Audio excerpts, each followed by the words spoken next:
हम पहुंच गए फतेहपुर सीकरी। अकबर का बुलंद दरवाजा यही है और पता करते हैं यहाँ के इतिहास के विषय में। ये सामने गेट है, ये वीआईपी रास्ते से आए पीछे से, वैसे मेन गेट आगे थे। और यहाँ पे ये झंडा दिख सकता है आपका, बहुत बड़ा झंडा है, भारतीय तिरंगा। हमारे साथ ही सब आगे चले गए। चलो भाई चलो। वीआईपी रास्ते से पीछे से यहाँ पे कोई परिचित था, उन्होंने हमारी एंट्री पीछे से करवा दी मेन जगह। ये फतेहपुर सीकरी के अंदर है और ये ऐतिहासिक जोधा अकबर के नाम से ये फेमस है। और आगे जाते हैं, अभी इसके विषय में जानकारी करते हैं। ये तो क्या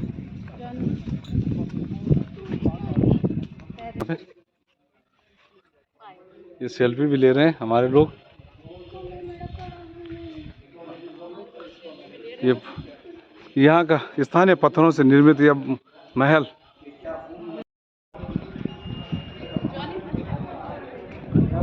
पहुंचे फतेहपुर सीकरी। अकबर और जोधा भाई के महल के नाम से जाना जाता है फतेहपुर सीकरी। और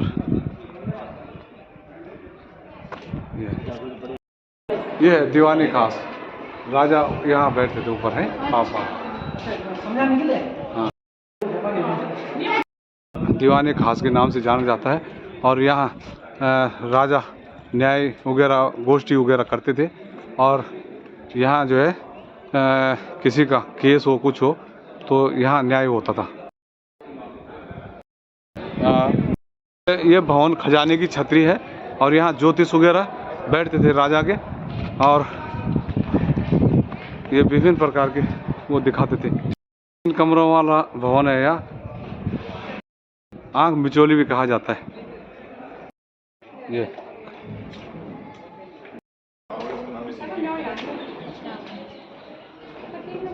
खजाना है ये, और 3 कमरों वाला भवन है। और यहाँ चांदी के सिक्के और राजा महाराजाओं के अलग अलग मुद्राएं यहाँ इन 3 भवनों में रहती थी। राजा महाराज एक बात है, बनावट बहुत बढ़िया लिपि है, देखो ना। ये पत्थर का टोटल भवन पत्थर का निर्मित है ये टोटल, मतलब पत्थर। हाँ, इनके कब्जे में था ना भैया। हाँ सही बात, उस समय ना जोधा के लिए बनाया था ये महल। पूरा भवन जो है पत्थर का ही है, इसमें चिनाई नहीं है और ईंट की कुछ नहीं। ये पत्थरों को चिपकाने के लिए कोई हो रहा होगा केमिकल वगैरह उस समय, खांचे मिला के ये पत्थर जैसे लकड़ी बनाई जाती है उस तरह से ये बनाया गया था। जमाने की बाबा है क्या जबरदस्त। तब कैसे कलाकृति थी यहाँ, कैसे लोग थे, हैं मतलब ऐसे उस टाइम भी इतनी बड़ी तकनीकी थी भाई। ग्राउंड फतेहपुर सीकरी दीवानी आम है यहाँ पे। ये महल जोधा भाई के लिए अकबर द्वारा बनाया गया था।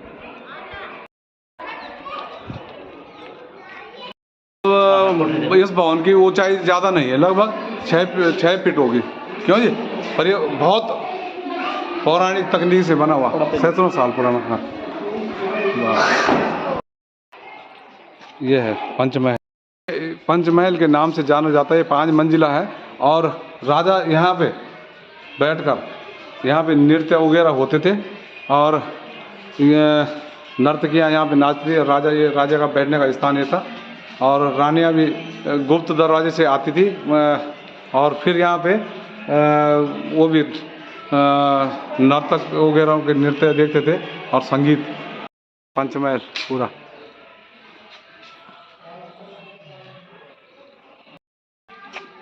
बाग है, पार्क। उस टाइम तो बाग थे, अब पार्क बोला जाता है इनको। आधुनिक उसमें पार्क बन गया ये बढ़िया। ये 5 मंजिला भवन है ये।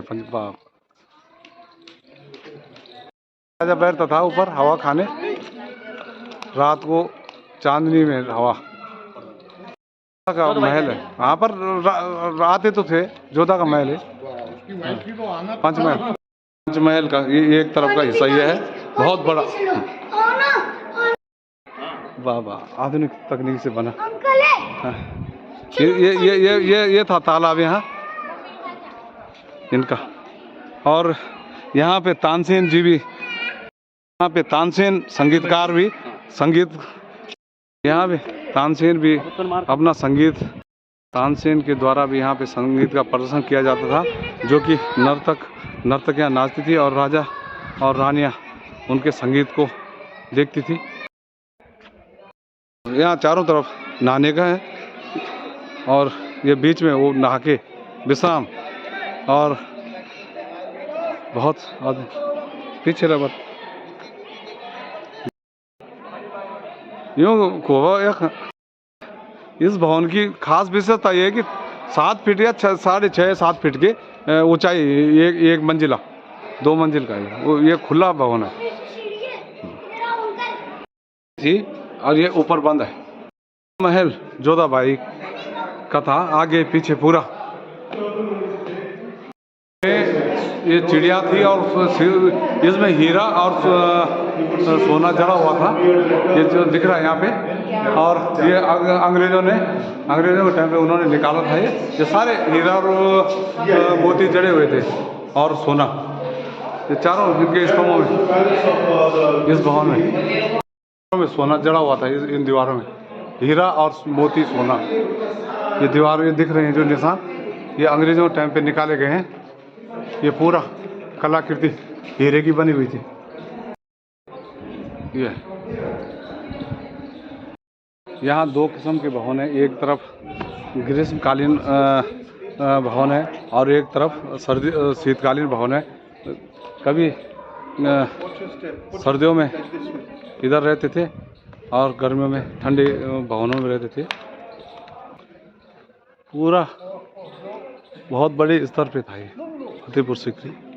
जोधाबाई का रसोई, जोधाबाई रसोई थी और जोधाबाई राजस्थान से थी और उन्होंने राजस्थानी कल्चर में ये रसोई बनाई थी। ये मेरे पीछे ये सामने दिख रही है, ये पूरी जोधाबाई की रसोई।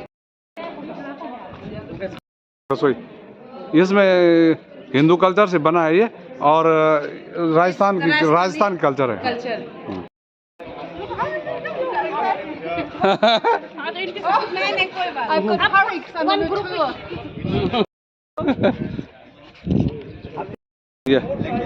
ये विंटर में, ये है ऊपर इनका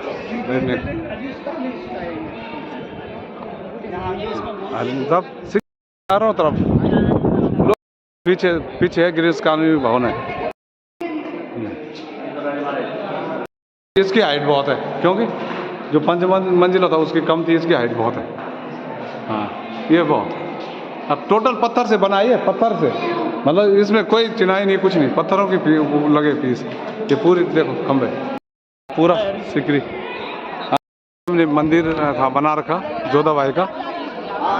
इस जगह पे जोधाबाई की तुलसी का पेड़ लगाया हुआ था, जो अब जोधाबाई का मंदिर था। और जोधाबाई ने अकबर के द्वारा हिंदू रीति रिवाज से मंदिर बनाया और वो हिंदू रीति रिवाज से ही पूजा करती थी। और तुलसी का वृक्ष लगाया था और बहुत साल तक इसमें बहुत बार तक तुलसी रही, लेकिन अब विभिन्न प्रकार के लोग आते थे, यहाँ से तुलसी हटानी पड़ी। घंटी और त्रिशूल इन खम्भों पे बनाया गया ये मंदिर। ये घंटी याद है, ये घंटी, ये 7 घंटी भी है और त्रिशूल भी इसमें दिख सकता है। ये त्रिशूल है, देखो ये त्रिशूल है, सिंगल त्रिशूल। हाँ त्रिशूल है। ये जोधाबाई का मंदिर, अकबर के द्वारा जोधाबाई का मंदिर। हाँ इनमें पूर्व में मूर्तियाँ थी, अब तो ये सारी मूर्तियाँ थी मंदिरों का। ये जोधाबाई की ये घंटियाँ साफ दिख सकती है इन पे, ये और त्रिशूल। ये पूर्व में ये इनमें मूर्तियाँ थी, लेकिन उसके बाद अंग्रेजों के टाइम पे वो ये सोना और हीरे जवाहरात मूर्तियाँ थी, अंग्रेजों के टाइम पे ये सारी निकाल दी गई थी। ये मंदिर की तरफ जोधाबाई का मंदिर था, ये सामने मंदिर और यहाँ पे सिकरी में है, और ये पीछे जोधाबाई का मंदिर था। और फाइनली यहाँ के विषय में जो जानकारी हुई वो यह है कि अकबर ने जोधाबाई के लिए अलग से महल बनवाया था। महल दो प्रकार का था, एक ठंडा और एक गर्म। पहली तरफ सर्दियों के लिए था और इधर गर्मियों के लिए। यहाँ ठंडी हवा चलती है। और एक पुत्र हुआ जोधाबाई के द्वारा। और जोधाबाई हमेशा हिंदू धर्म को ही फॉलो करती थी।